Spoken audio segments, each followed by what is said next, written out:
Bonjour les amis, c'est déjà la fin de la récolte des légumes de l'année 2024. La saison a été très courte, vous avez vu, on a commencé un automne au 1er novembre, il s'est arrêté au 1er juillet et depuis la mi-juillet il commence à faire à peu près beau.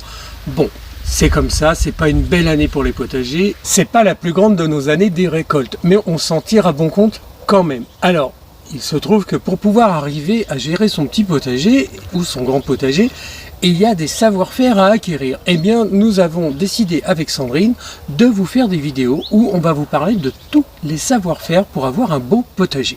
Si nos vidéos vous ont donné envie de faire un potager comme nous, alors la première chose qu'il faut avoir, c'est l'envie, vraiment l'envie, parce que faire du potager, il y a un certain engagement, il y a aussi beaucoup de déceptions, parfois des grandes réussites, souvent, mais il faut vraiment avoir l'envie. Alors donc, si vous avez envie de faire un potager, posez-vous déjà la question si c'est vraiment quelque chose qui vous tient à cœur.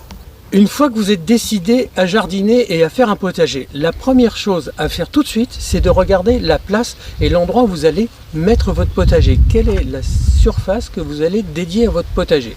Vous voyez, nous ici, quand on est arrivé, on a un terrain là qui fait dans les 2005 à 3000 m². Il est plein vent, mais par contre, il est exposé au soleil toute la journée, du matin jusqu'au soir. Donc ça, c'était notre premier choix. Là, on a planté plein d'arbres de façon à avoir des zones de mi-ombre. Mais on y travaille petit à petit, puis vous voyez, c'est comme ça que ça se fait. Un potager, ça se prépare, ça se réfléchit, ça se fait doucement et avec amour.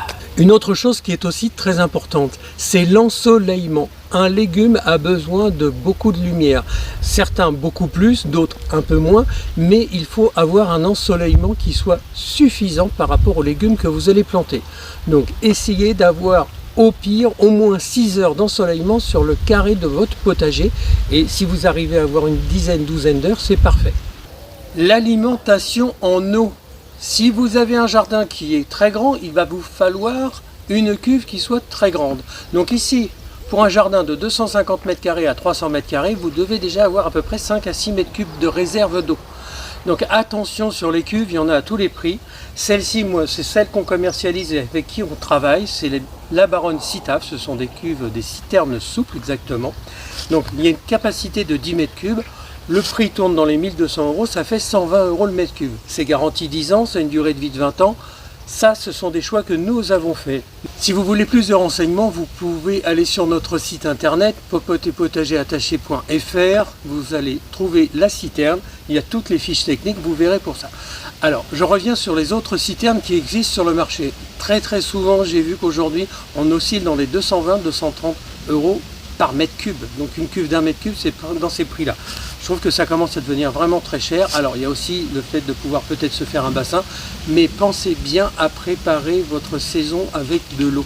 Si vous n'avez pas assez d'eau, vous voyez, bon, cette année, on n'a pas eu besoin. La cuve fait 10 mètres cubes, on a utilisé 3 mètres cubes ou 4 mètres cubes. C'est une année record, hein, où on n'a pas eu besoin d'arroser énormément. Mais en 2020, on a passé 15 mètres cubes. Donc il y a des années qui sont différentes.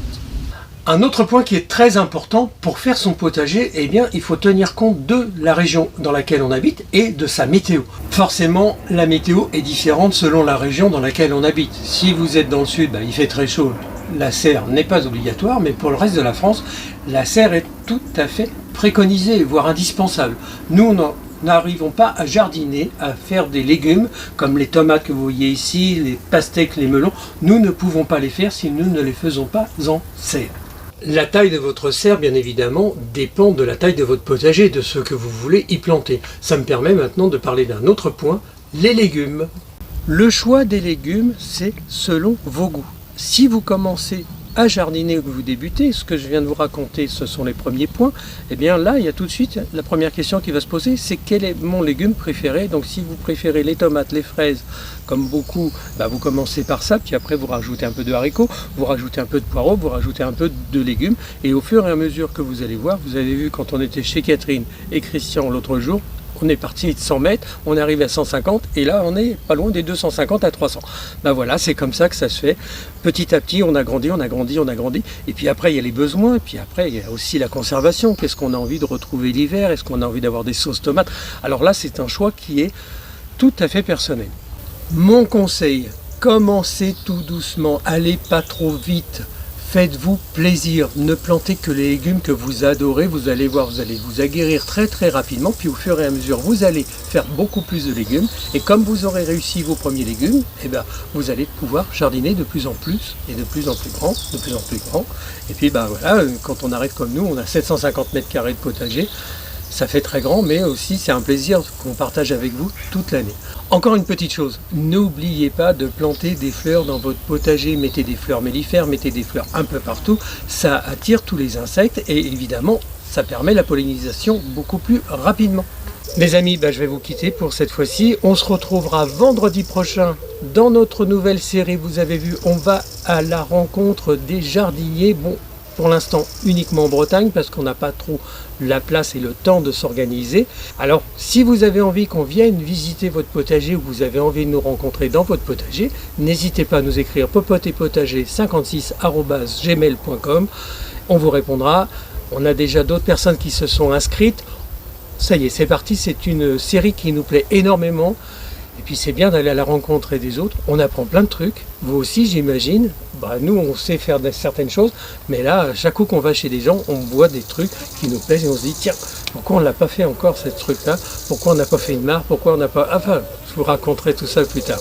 Allez, je vous embrasse très fort, retrouvez Sandrine en cuisine dès lundi, et puis vendredi ou samedi prochain, vous nous retrouverez dans un nouveau jardin. À bientôt.